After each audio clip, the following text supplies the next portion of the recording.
Today is Monday, September 21, 2020. It is episode number 78.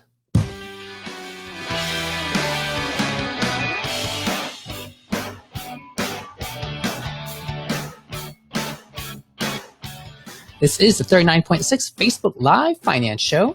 Actually, today we are also trying to live stream to YouTube Live. This is the show that teaches high earners like yourself how to make your money work for you, so you don't have to work for your money. We talk general investing, taxes, real estate, syndications, Airbnb, how to manage all of your life expenses like childcare, which we discussed yesterday in episode number 77, and even the car you drive. Today we are going to take on a super advanced topic, tax loss harvesting, which I've covered a couple of times back with the old show.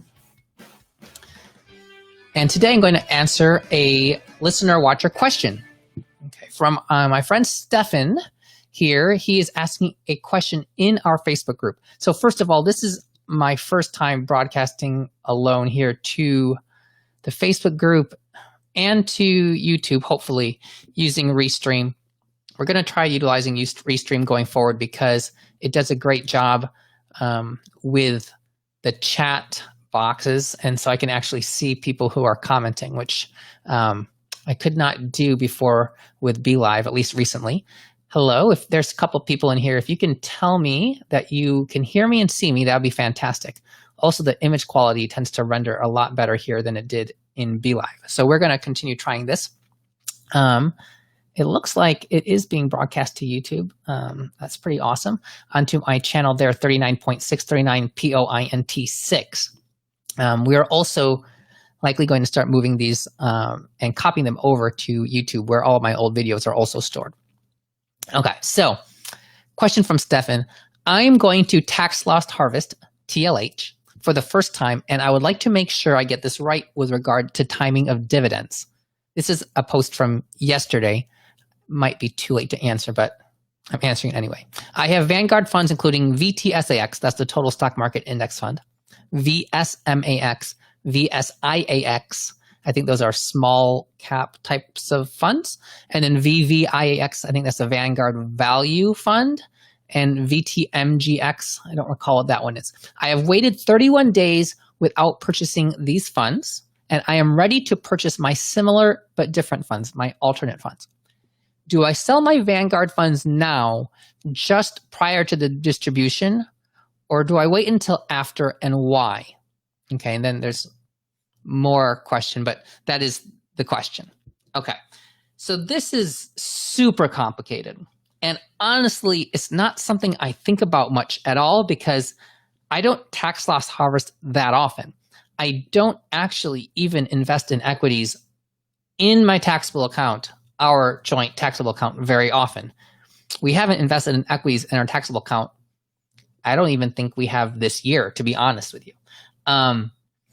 We try to keep a lot of liquidity in cash, and we also have some bonds in there. We do have some taxable equities, but those funds have been in there for, all of them have been there for more than a year. They're all long-term gains, at least at the moment.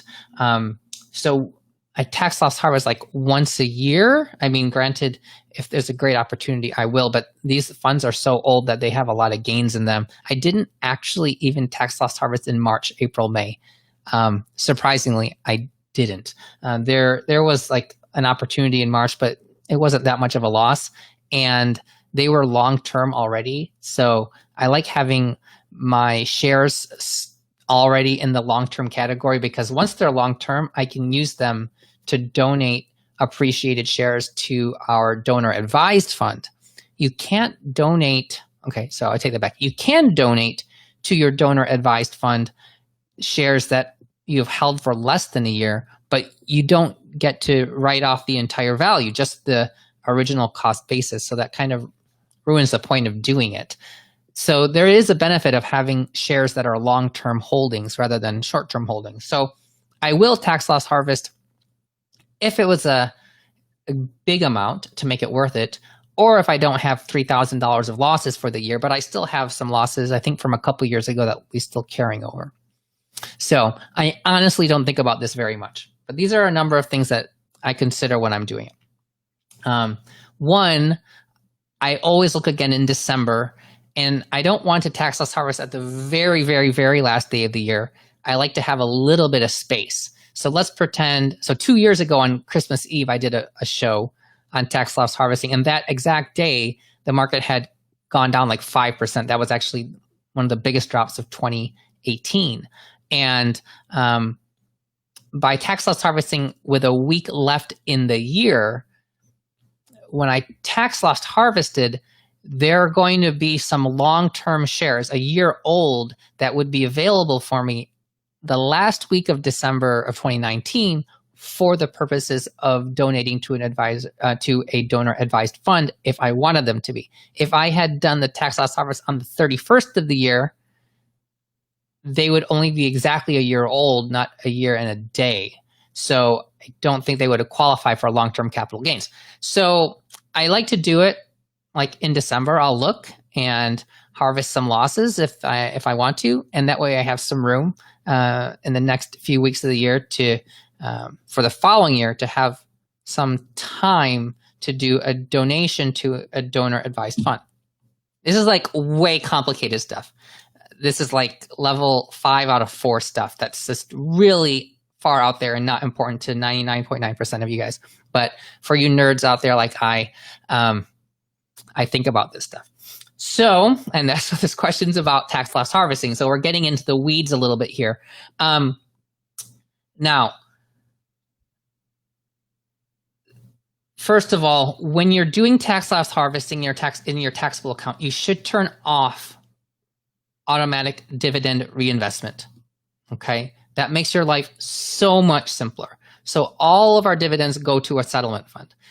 That means that the number of tax lots that you have are much fewer. It is so much simpler, so much cleaner. Like I have some holdings that I literally only have one tax lot for. Like I did a tax loss harvest once and it's sitting there, all of those shares, and that's it. And so if I'm going to tax loss harvest, I just do all of those shares. I don't have to choose this share, that share, this share, that share. And if you have all these little dividends, each time a dividend reinvests, it creates a new tax lot, super tiny. It's just complicated. It's just totally unnecessary mess. Okay, so just turn that off.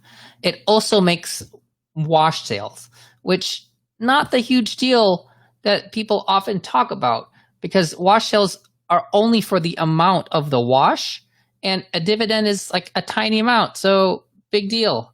But if you want to avoid wash sales, turn off dividend reinvestment.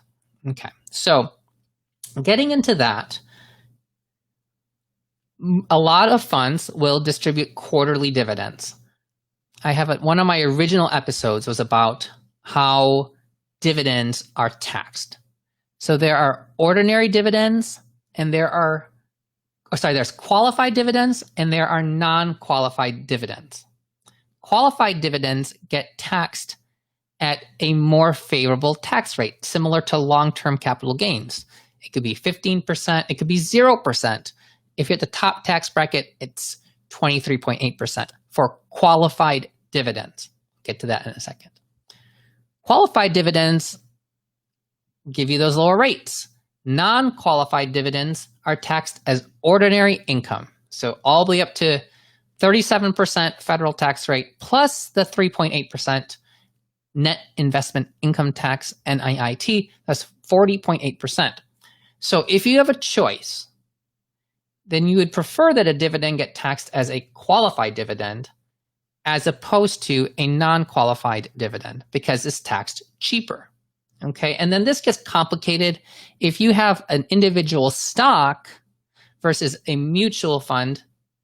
It's kind of different. So the total stock market index fund, VTSAX or VTI, a lot of people love it because it is super tax efficient.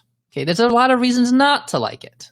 Okay, but one of the main reasons, or one of the many reasons people like it, is because it is super tax efficient.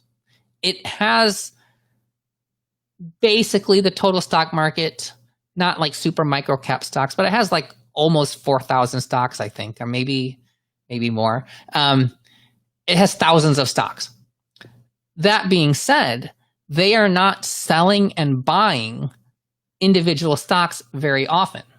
And so because there's no sells or buys, they're just holding assets.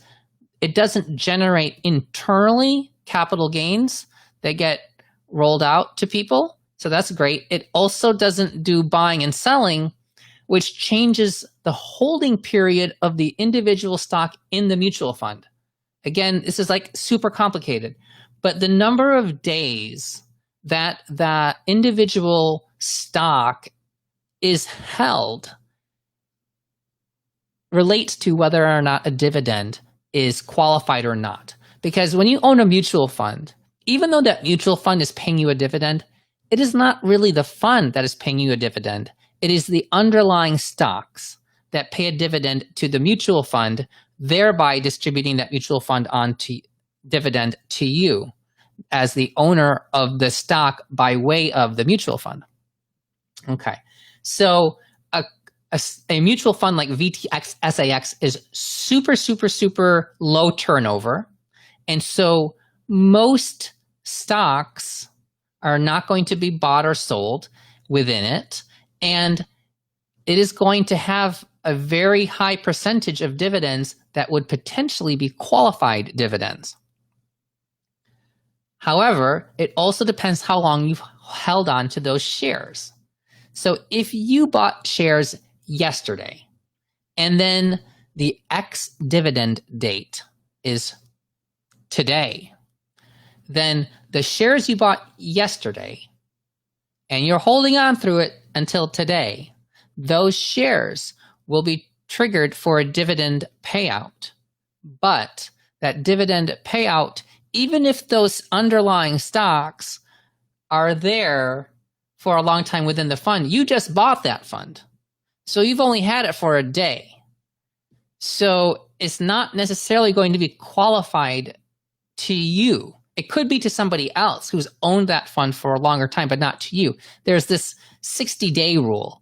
And this is complicated because you have 60 days that you need to hold on to the fund throughout a period of, I believe it's 121 days, which stretches 60 days before and 60 days after that ex-dividend date. So if you've held on to this for the past 3 months, well, then your dividend is going to be qualified if you hold on to it up until the ex-dividend date. So that dividend will be taxed at a low tax rate. Now, people wonder, should I buy something right before a dividend so that I can get the dividend? Okay. This is a very common misconception that it would be like, let's say Friday is payday. If I just go to work on Friday, will I get paid for the whole week? It doesn't work that way. Okay, dividends, first of all, they're not prorated. So it's not like how long you've owned it since the last dividend. It's like every 90 days is a dividend. If you own it for just one day, you either get the whole dividend or you don't. But to make it fair, because it wouldn't be fair to go to work on Friday and get paid for the whole week. What actually is happening is if that dividend comes out and pays to the owners, that dividend is actually part of the value of the fund. It's kind of mind-boggling when you first think about it, because we all think of dividends as, oh, these are the profits of the business coming to me. That's just the cash flow. But remember, that cash flow, that money was just sitting in the bank account of the business at the beginning. Like the day before the dividend got paid out, that money was just there sitting in the business's bank account. So by owning a share of that business, you actually owned that money. It was there. But once they distribute the dividend, now that dividend comes to you, that company is now literally worth less than it was before. So the value of the stock will go down to reflect how much it has paid out. So if the dividend is, let's pretend, 1%, well, then the value of the stock has gone down by 1%. that money does not come out of nowhere. Can you imagine? If you think about it, once you understand this, if you try to think about it the other way, it is even more confusing and it makes even less sense. Because how could you just create 1% out of nothing, right?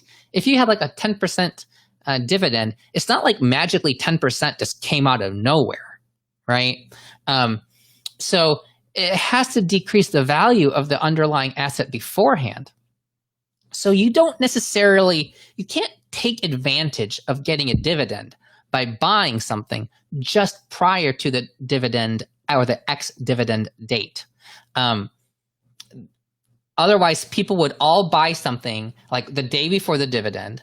They would get the dividend however soon afterwards, like a couple days later, a few days later, whenever it gets paid out and received. And then they would just sell and they would just buy in and out around the dividend date. That doesn't really make sense, right? Because you can't get money out of nothing. Now, most people don't notice this little drop because the market is always changing, right? And so it just kind of gets smeared out. But that is all taken into consideration. People know that the value of that has dropped, and that gets priced into any of the changes. So you can't buy something and time it to take advantage of a dividend. Now, if you buy right before the dividend pays out, then, or before the ex-dividend date, you are now going to get the dividend of whatever you just bought. And you're more likely that you're going to have this not as a qualified dividend because you're now just buying this. Okay, now there is that 120-day rule, so it gets complicated because that 120 days spans both before and after. But if you've held on to shares for like 3 months and you know that the dividend is going to be qualified, to me, I would just wait until the dividend, the ex-dividend date, because then I know that I'm going to get the dividend for those shares that I already held for a longer term, so I get qualified dividends. And then that distribution will come to me in cash as a qualified dividend. If I were to tax loss harvest by means of selling that asset and buying something else before the dividend, then I would be missing out on the dividend of the original fund, and I would be getting now a new dividend from the other fund. That is assuming the dividend dates or the ex-dividend dates line up between two funds, and it's possible they don't. Okay, so this makes it even more confusing because they don't all pay out or all have their ex-dividend date on the same day. Like you could be selling one fund right before the ex-dividend date, and you could be buying or trading into a different fund, which you now would have access, you'd have tomorrow. And tomorrow you would have that fund, and it could be after the ex-dividend date of the other fund.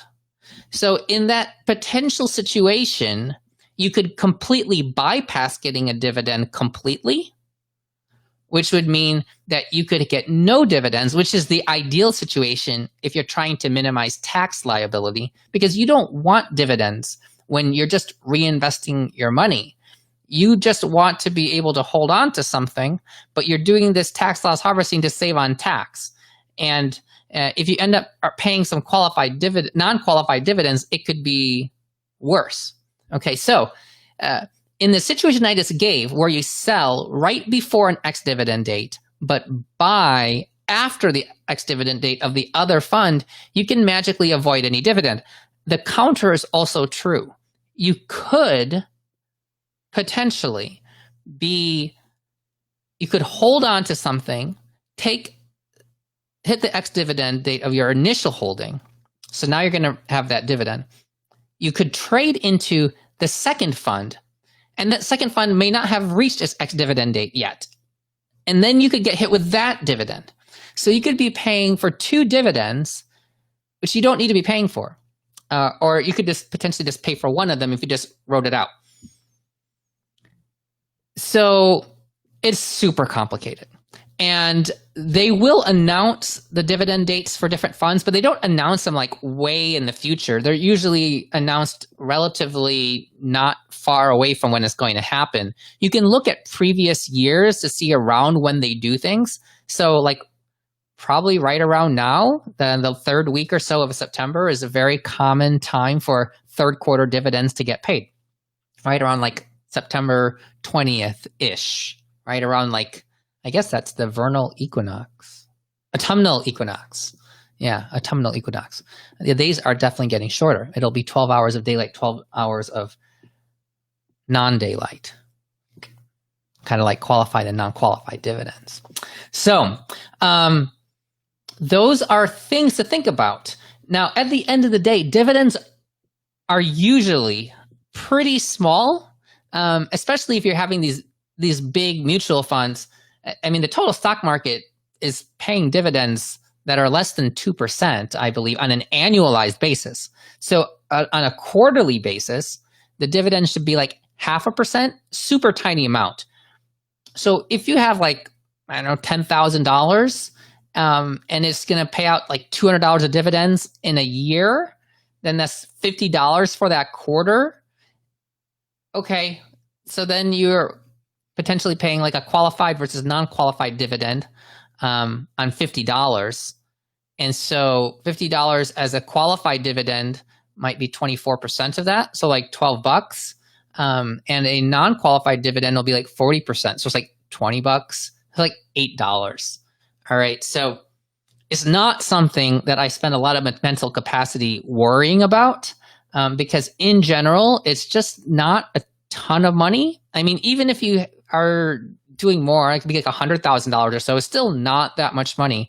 And there's more fluctuation on a daily basis in the value of the asset. Now, if you want to really miss dividends, you can sell before the ex-dividend date of the first fund, and you could potentially, you might have to hold on to it in cash for a few days and then buy the other fund after the other dividend.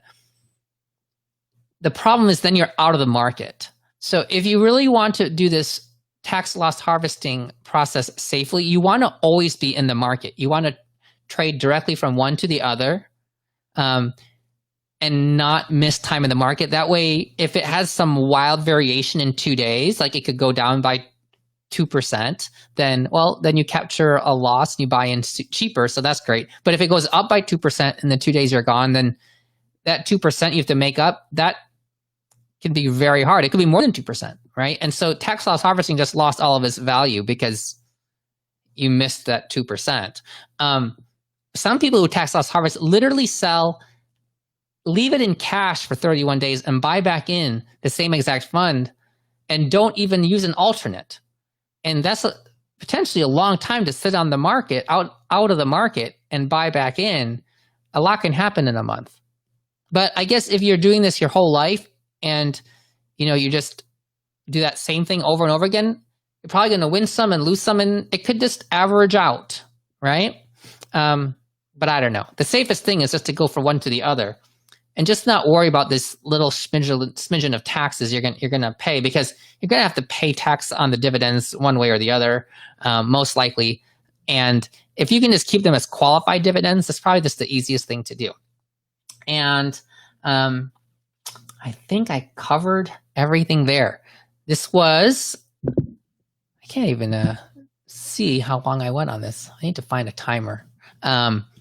24 minutes. I can't believe I spent 24 minutes talking about this topic, but I think I covered most all the things I need to cover in that one. And that should answer most people's questions about dividends and tax loss harvesting, hopefully for a long time. Okay, Stefan, thank you for the question. I think you actually got a good number of answers already in the WCI forum, but there you go. There's mine. Until tomorrow will be episode 79. I think it's going to be the 50th episode of this series, which is pretty exciting.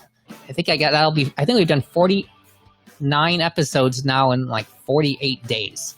So until tomorrow, please consult with your certified legal advisors for all things financial, legal, taxes, and otherwise. Because really, I'm just talking here for my own entertainment and maybe yours. Until tomorrow, have a great one.